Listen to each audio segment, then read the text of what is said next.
Start. Okay, today our topic is role of organ system in homeostasis.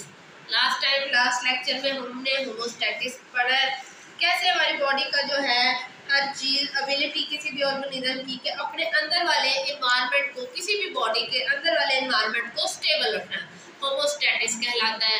कल हमने उसकी importance पढ़ी कि कैसे उसकी क्या इम्पोर्टेंस है हमारी बॉडी में। आज हम पढ़ेंगे कि ऑर्गन सिस्टम का क्या किरदार है हमारी बॉडी को नॉर्मल स्टेबल रखने में। इसमें डिफरेंट ऑर्गन्स हैं जो अपना अपना ऑर्गन सिस्टम्स हैं जो अपना अपना रोल प्ले कर रहे हैं। सबसे पहले है नर्वस एंड एंडोक्राइन सिस्टम। ये जब रेगुलेट करता है, ये क्या करता है, रेगुलेट करता है, एक रेगुलर करता है इस चीज को, नॉर्मल करता है या कोऑर्डिनेट करता है एक्टिविटीज को। कौन कौन सी एक्टिविटीज को ये रेगुलेट और कोऑर्डिनेट करता है? हार्ट बीट, आपकी हार्ट बीट को तेज थोड़ा या कम करना या नॉर्मल रखना, उसे हार्ट बीट को नॉर्मल रखना। रेस्पिरेशन, आपके सांस लेने को कितनी अमाउंट ऑक्सीजन की आपको मिल रही है, कितनी कार्बन डाइऑक्साइड की जा रही है, आपका रेस्पिरेशन रेट कितना है, आपको प्रॉपर सांस मिल रहा है या नहीं। मेटाबॉलिज्म, जितनी भी एंजाइमेटिक एक्टिविटीज हैं वो सारी metabolism. And response to environment change, अगर आपके इर्द गिर्द कोई चेंज आ रहा है तो आपकी बॉडी उसे कैसे रिस्पॉन्स कर रही है, ये सारी चीजें कौन रेगुलेट कर रहा है? Nervous and endocrine system. Heart beat, respiration, metabolism and response to environment change. Second is respiratory system, सांस लेने को कहते हैं। इसमें इंश्योरेंस, किस चीज की इंश्योरेंस होती है? इस चीज की कि आपकी बॉडी ने उतना ऑक्सीजन रिसीव कर ली है जितना उसे सेलुलर रेस्पिरेशन के लिए चाहिए, जितनी उसकी जरूरत है, क्या उसे उतना ऑक्सीजन मिला है या नहीं। रेस्पिरेटरी सिस्टम का ये काम है। और इसके अलावा expel excess oxygen from body, और जो एक्स्ट्रा ऑक्सीजन है उसे बॉडी से रिमूव किया है या नहीं, ये आपका रेस्पिरेटरी सिस्टम देख रहा होता है। ठीक है। कार्डियोवैस्कुलर सिस्टम, ये आपकी बॉडी के टेम्परेचर को और आपकी पीएच को रेगुलेट करता है, नॉर्मल रखता है। बॉडी का टेम्परेचर कितना है? 27 सेल्सियस है, उसे नॉर्मल रखता है, और आपकी पीएच को।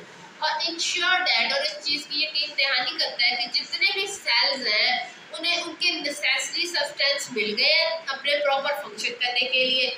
उससे लास्ट टॉपिक में हमने पढ़ा था हर सेल अपना अपना फंक्शन परफॉर्म कर रहा है। किडनी के सेल है, आपके स्टमक के सेल है, ब्रेन के सेल है, सबका अपना स्पेशलाइज्ड फंक्शन है। तो क्या उसे नेसेसरी सब्सटेंस जो उसकी जरूरत है वो मिल रही है अपना प्रॉपर काम करने के लिए या नहीं।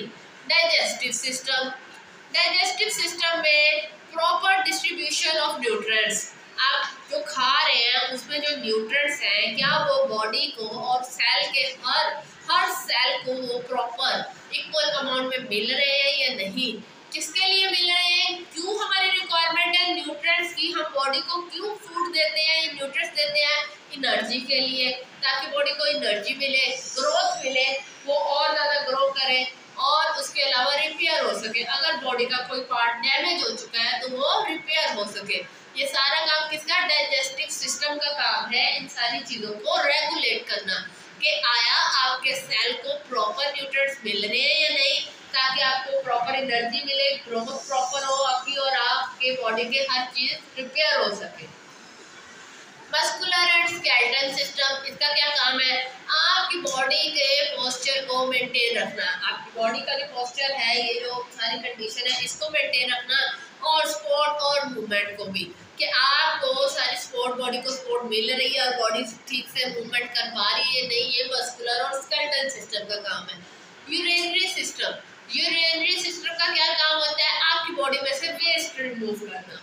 ठीक है, तो एलिमिनेट वेस्ट मटेरियल, आपकी बॉडी से वेस्ट मटेरियल निकल गए या नहीं, और रेगुलेट करना वाटर एंड साल्ट बैलेंस, आपकी बॉडी में वाटर और साल्ट को नॉर्मल रखना इस यूरिनरी सिस्टम का काम है। जितना भी एक्सेस होता है, ये एक्स्ट्रा होता है, वो आपकी बॉडी में से यूरिन के थ्रू निकल जाता है, और अगर उसमें से ना निकल सके तो आपके स्वेट में से, आपके पसीने में से बाकी का साल्ट और वाटर निकल जाता है। बॉडी उतना ही वाटर और साल्ट रखती है जितनी उसे जरूरत होती है, बाकी जितना वेस्ट होता है वो बॉडी में से रिमूव हो जाता है। इसके अलावा वो मेंटेन करता है ब्लड का वॉल्यूम, के ब्लड का वॉल्यूम उतना है जितनी रिक्वायरमेंट है या नहीं।